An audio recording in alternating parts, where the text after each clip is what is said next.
Hello everyone.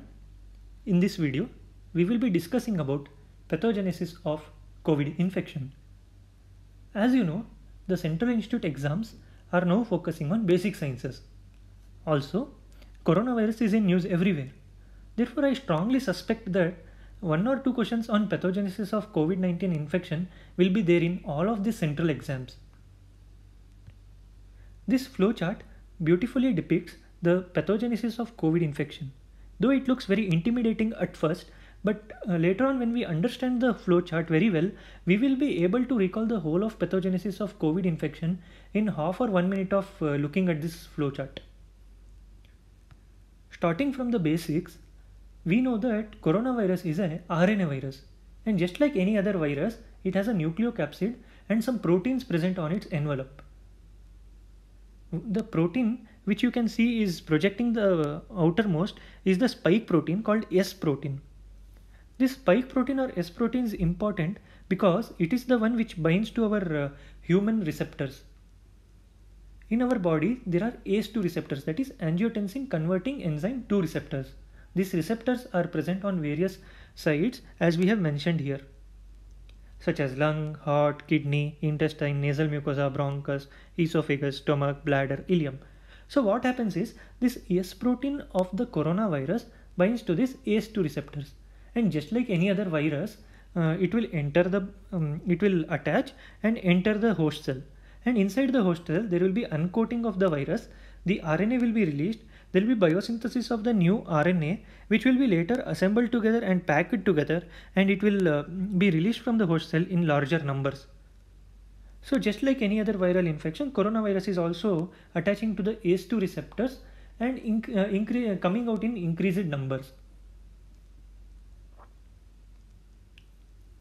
But there are some changes that are occurring in our body which is unusual for other viral infections. So normally in immune system we have humoral and cellular immunity. In humoral immunity we have development of IgM and IgG antibodies just like any other infection. But in cellular component, when we see the B cells, though there is no change in number, in T cells almost all of the T cells are decreased. What happens in patients with coronavirus infection is there is a lymphocytopenia, whereas there is a leukocytosis. The total WBC count is increasing, but the lymphocyte count is decreasing. Also, the neutrophil lymphocyte ratio has found to be a very important prognostic factor in these patients. The patients having more lymphocytopenia or more number of neutrophils to lymphocyte ratio are found to have a poorer prognosis at the end. So what we are able to see is that in patients with COVID infection, CD4 plus cells, CD8 plus T cells, helper T cells, regulatory T cells and suppressor T cells are all decreasing in number. And also the CD4 and CD8 plus cells are hyperactivated in these patients. So what happens is the hyperactivated CD4 CD8 plus T cells and the decrease in the number of regulatory and suppressor T cells will induce a change such that there is increase in pro-inflammatory cytokines and chemokines. This increase in pro-inflammatory cytokines and chemokines is what is responsible for cytokine storm, and this will cause inflammation and destruction of various tissues, importantly lungs, and leading to ARDS, which is the important cause of death in these patients. So we were speaking about cytokine storm. So what are the three important reasons why this cytokine storm is occurring? What is happening is because of the rapid viral replication, there is a damage to the cell to which the virus is attaching. Also, as we had seen, the virus was entering the cell through the ACE2 receptors. After entering the cell, it is causing downregulation of this ACE2 receptors and also causing shedding of whatever the ACE2 receptors are there on the cell.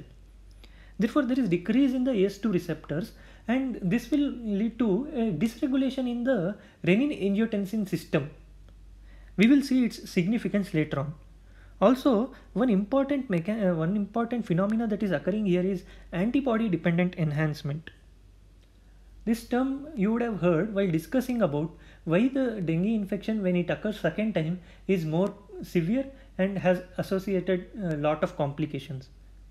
So what happens is when you are previously infected by one of the 4 dengue serotypes, you will have some development of antibodies. Now subsequently when you get second dengue infection by some other serotype, these antibodies are able to bind to the dengue virus, but they are not able to cause destruction of the dengue virus. In fact, what happens is this antibody coated dengue virus are being taken up by the monocyte macrophages, but they are not able to kill this dengue virus. The dengue virus is able to multiply in these cells and come out in larger numbers. Therefore, antibody dependent enhancement of the viral activity pathogenesis is occurring. Similar mechanism has been found to be occurring in patients with COVID infection. What has been found is that patients having COVID infection who are developing antibodies, neutralizing antibodies early, are the ones who are developing this hyperimmune response, the immune cytokine storm and ARDS later on, and are the ones who are dying. So, how does this cytokine storm occur, and how the ARDS is occurring, and why is the patient dying here? We will see here. So, when there is a rapid viral replication, as we had seen, it is causing destruction of the cells. The cells importantly here are the lung alveolar cells and the cells present in the lungs.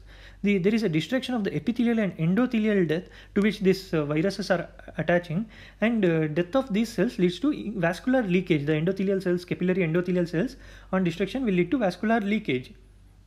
Also, we had seen how the immune system is dysregulated in the patients with severe COVID infections, and there is exuberant pro-inflammatory cytokine and chemokine release. This exuberant inflammatory cytokines will lead to widespread inflammation and destruction, also responsible for ARDS.